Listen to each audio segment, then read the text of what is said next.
And we're back, right? So we've been drilling our stand-up stuff for a little bit, so now we're going to start looking at the ground stuff that we did the other day. And we usually start off looking at scarf hold, because the same position we had standing, where we had head control, very common, get knee in the nuts, person grabs your head, throws you on the ground. That's the position that you're most likely going to arrive in the street. So I know that competition is very popular. I've competed a lot myself, won a lot of stuff, but it's always, well, at Gracie Jiu Jitsu Academies anyway, the focus should be on self-defense, especially up until blue belt. Blue belt in the majority of academies and Gracie Jiu Jitsu is about street readiness. Like blue belt coming from me says that I'm comfortable and confident that my student is fine with like 99.9% of people on the street. So punch defense, and especially when we're on the ground, talking about and preparing for being hit on the ground is super important. Of course they can compete as a white belt. Prefer they wait until like almost blue, like third or fourth stripe white belt to start competing, because then they've got something that they're going to do and they're reasonably confident, which keeps them a bit safe. Yeah, all right. So anyway, we're looking a little bit at scarf hold, one particular escape, leg lever escape, and we'll just work our way through it. And Rane's doing great, relaxing. I haven't beaten him up badly yet, so having a good time. Right. Okay. So over here, so you line your back. Nice. Okay. So again, how we most likely got here, so stand up. So when we're here, remember I had the headlock on you. Remember, I came up, you thought I was a buddy, I kneed you in the balls, you bent over, I grabbed your head, you grabbed my arm, like that, right? Okay? Yes. But I still had the headlock. So in the street, I would just biff you, right? I'll be nice, but I come down, so you roll over, and look where we are. Yeah? Right? We'll wriggle back over towards the camera. There we go. Need to work out this camera stuff, right? So, like and subscribe. So, anyway, so this is the position that we're landing in. That's why I like to start with this position, because it's very common. Headlocks are like the most common thing you'll see standing, and then head arm control or scarf hold here is the result of losing our balance up there, right? So we end up here, right? And as you can feel, immediately I'm heavy on your chest. So your first job, you can join your hands together like that, good, right? So at least you know that you're holding me. But your first thing is to remove that discomfort there. So if you turn on your side a little bit there, right? And now bring your left shoulder forward a little bit there. So now you're more sideways. Doesn't have to be that, just a little bit there. Now you can feel like I'm not sitting on your chest anymore. I've still got your arm in your head, but there's no pressure on your chest. It feels far more comfortable to you now. And now that you're more comfortable, you'll be more calm, you'll make better decisions. If you do it incorrectly and I get pressure, then you panic and then it all gets worse from there. So we're trying to make uncomfortable things comfortable so that we can make better decisions and use better technique when it counts, right? Okay, so from here, this is great, but I can still headbutt you, I can still bite you, and once I get my head down very low, it might be really difficult for you to escape. So bringing that left arm over between our heads, make it uncomfortable, make a fist and push the fist away, there, like that, right? And it doesn't have to be tricep, it can be almost like a punch, like you're pushing your arm forwards there, like that. Good. So like that stops me getting my head down there like that. Yeah, you can use the gi and stuff like that, but you generally find if you're using this lapel, your arm will be pretty bent, right? And it feels a bit weak, right? So initially, and there's no guarantee I'm gonna have a jacket like this on, right? So this is good, keeps your head nice and safe and your arms around there. Now you can walk your legs away from me, yeah? Further removing your chest from my pressure. And you can see now there's a hole that's appearing behind my back. Swing your legs up to my head, seesaw, good, and you end up on top. We'll just turn around for the camera. Here we go. So you end up on top. Now, you're on your knees? Yep. Nice, okay? Good, like that. Now, with this hand, because I've still got your head, balance is the most important thing. Again, you don't want me rolling you over So this hand being very close to my body is a little bit, no, it's too close initially. When you first get here, it's okay to put it out a little bit wider there, because now I can't roll you over. Yeah, so both hands, even both of your arms, here like that, I can't turn you over, right? Because you don't want an angry person back on top, right? Okay, so your first thing is to make sure you don't go anywhere, right? Then he's going to go, oh shit, can't go anywhere. He's going to still be holding onto your head. Now your left hand can grab my shoulder. Good, yeah, like this. Right hand goes just in front of my thigh. Because I want to make, when you fight more experienced people, they're going to want to ball up. So the job of this hand and this one, you can't really move my leg, but you can stop, like if that hand wasn't there, yeah, I could do this. And now when you go to bring your foot over, there's nowhere to put it. Yeah, okay, so put your foot back, nice. So your hand in front of my leg is stopping my leg, stopping me closing up. This hand pulls me open, nice, there like that, okay? That's great, okay? Now you can throw your right leg over, just your foot, good, there. So now your foot's replacing your hand, nice, okay? That's great, right? So you could either go straight to mount from here, or if I've still got a really strong headlock, yeah? And like last time I kind of was just like this, and you go to the mount. So like last time I'm here, you turn and go to the mount, nice. But, right, and I deliberately missed out a step, right? Because each lesson we're going to build on things, yeah? Don't want too complicated stuff. So let's go back to technical mount. No, yes, go like this, right? Left knee up behind the shoulder, good. But in reality, would I have let go of your head? No, I'd keep your head, right? And still your hand is very good for balance. Your legs, everything's being used for balance. That's great, okay? So from here, now you can bring your left hand, rather than it's done its job there. Yes, comes over, and I want you to put your forearm across my throat. There, make a fist, good. But one hand doesn't do anything, I've got two hands here. So now you're gonna put your other hand on top of this. Good.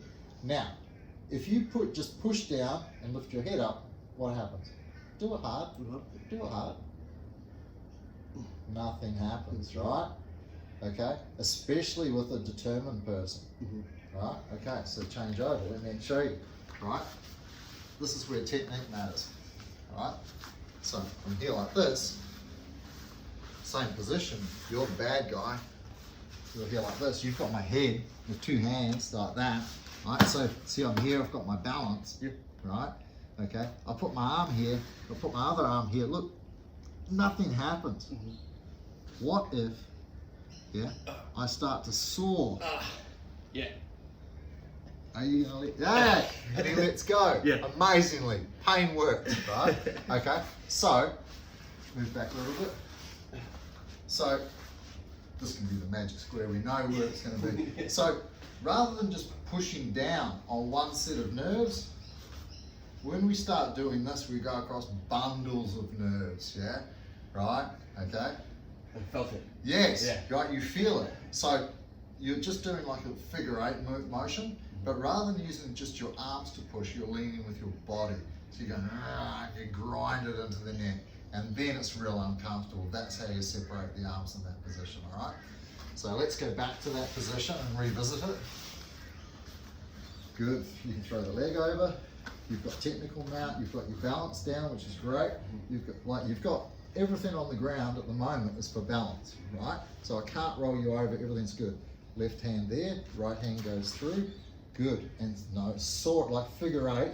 So the movement you're gonna make is like this. There's a figure eight, and really lean on me with your body weight. Like that, good. Yeah. Right, okay. So that's great, right? Is that you get the arms separated, right? So once I have the arms separated, come back like this, good, there, good, yeah, drive, I put hard, there like this, and I open my arms, right? Now you could, from here you can get hot, yeah, you open it. Yeah. You could either go for an arm bar if you wanted to, yeah, but I'd be inclined just to grab the arm, lift it up, grab my elbow, and lift my elbow up, pull it into your armpit, There. Oh, yeah. Now you can put your knee in my armpit. Good. Like that. Yeah. Right? Because before I just let you put your knees in my armpit. Right? Okay. The other thing we can do, jump in your back. In the same position, because an even safer position on the ground, come over here a little bit, here we go. An even safer position on the ground is like here, yeah, like this, yeah, because you can't really hurt me with that hand. This arm's the one that could potentially elbow me in the face and stuff, right? Okay, so when you were here like this, you had your grip, and I go here like that, yeah. When this arm comes over, I can get the elbow, pass it back around, and hold it here. And this is really good. This is called a gift wrap. Gift wrap. Yeah, because it's a gift. I can tweak your nose, poke your ears and stuff from here, but it's very good. The main benefit to using this in a street situation isn't even so much the physical dominance of it, it's the fact that his ear is here.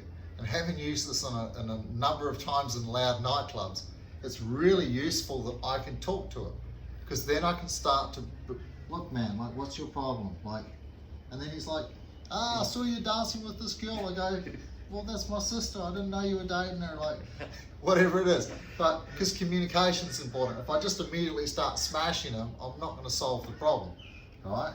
Okay.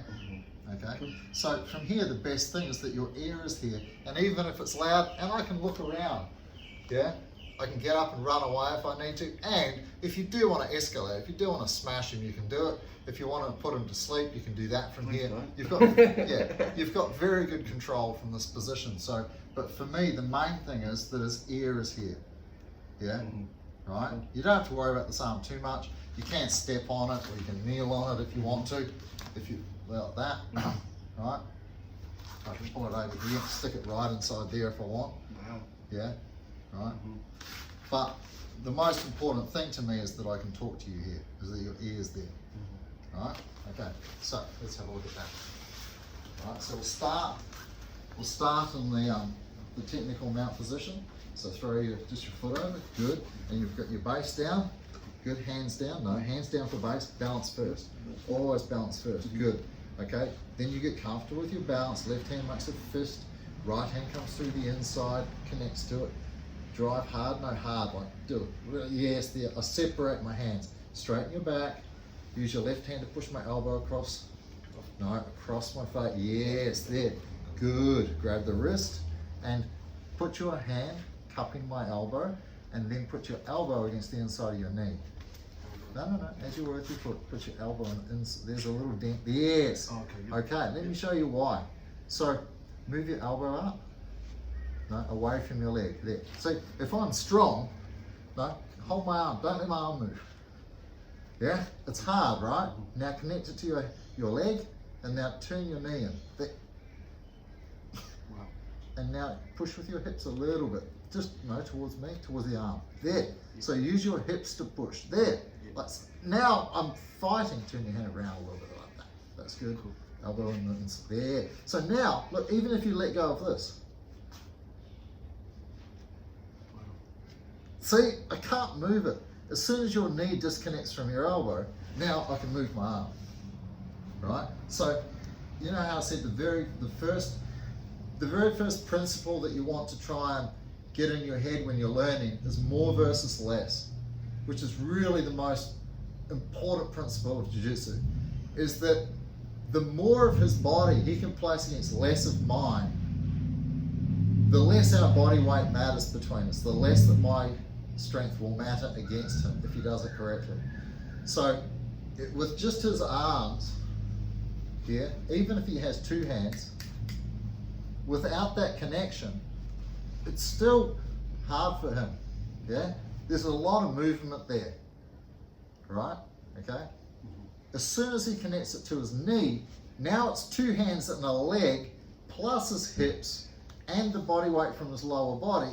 And it's really, really, like if he really leans on it, turn your hand around, there, good, there like that, good.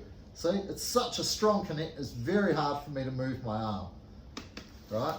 So if you're having a hard time fighting big guys and everybody does, especially early on. I don't encourage beginners to like seek out giant people on the mat to train with and fight with and stuff. You've got to start off trying to beat people your own size first, yeah?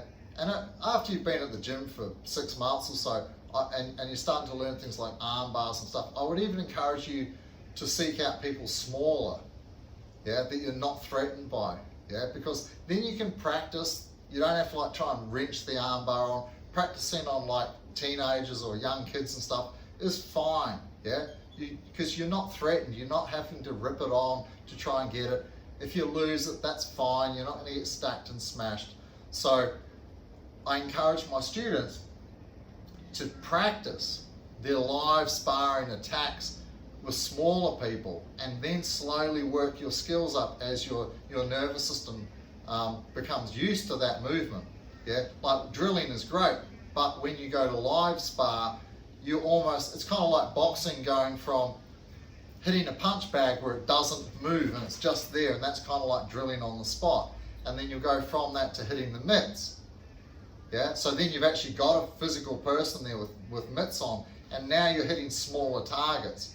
And then that person starts moving, and then it starts feeling like sparring, but it's still not sparring.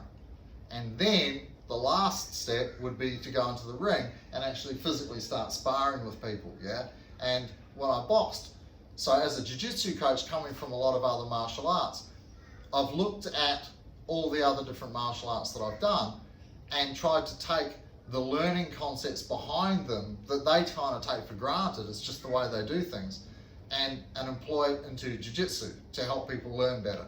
So boxing, for example, again, that process of like, learn to do a jab, go over there, Johnny, and jab that punch bag, because the bag's not moving, it's totally safe, he doesn't have an opponent in front of him, and he can just practice the technique against the bag, and then in a month, you can get him on the focus mitts. You're like, okay, Johnny, throw the jab, and you can, okay, here like this, and then he's got a small target, he's become better at the technique, then he's like, later in the session, then you're like, okay, throw that right hand, and then left and right, and you're okay, like, let's move around a little bit. And now, all of a sudden, the movement's changing things, and there's a progression through it. And I think jiu-jitsu can learn a lot from that, because too often people go, right, okay, we've been drilling, now fight.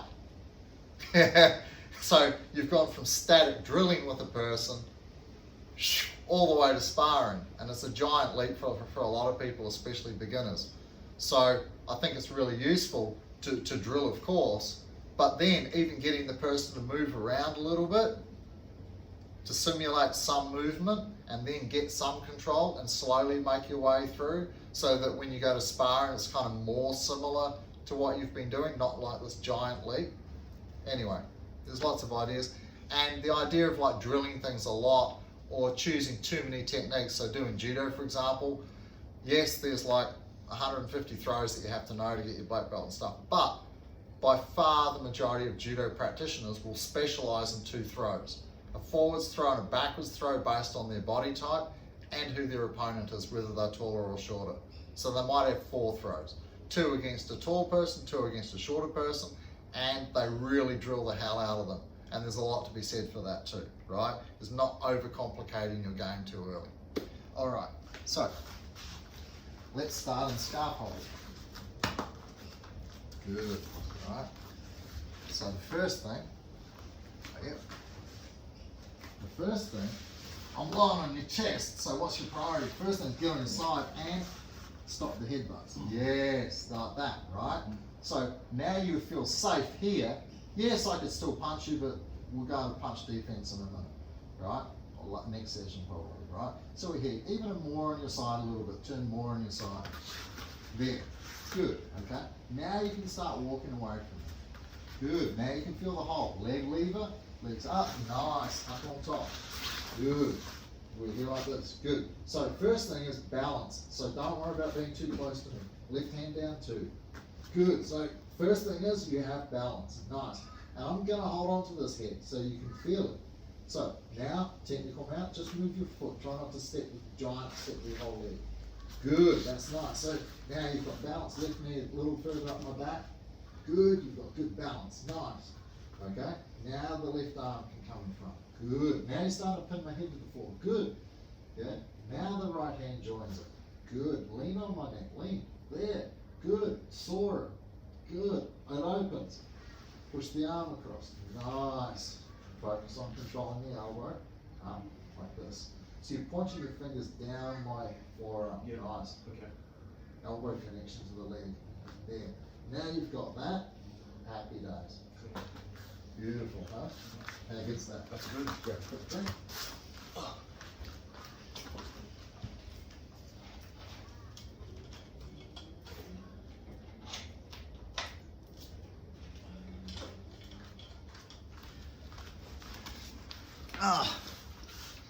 Alright, so we'll leave today's session there. We're going to do a little bit of fight simulation and stuff like that. And because I'm scared of him kicking my ass, I'm not going to film it. Alright, okay. So Rane's second lesson. So this is kind of some of what you could expect training at Gracie Jiu Jitsu in Rane. This is my garage dojo at the moment. I do private lessons down here, and then I teach at some other places as well. So if you're in the Gold Coast area, or even Brisbane, then let me know if you're jiu-jitsu curious and a little bit timid, a little bit scared about joining classes. Maybe come and get a private lesson and stuff like that, as did Rane, and we'll get you on your journey nicely, safely, gently, and then move you into classes with some of the other guys. Have a great day.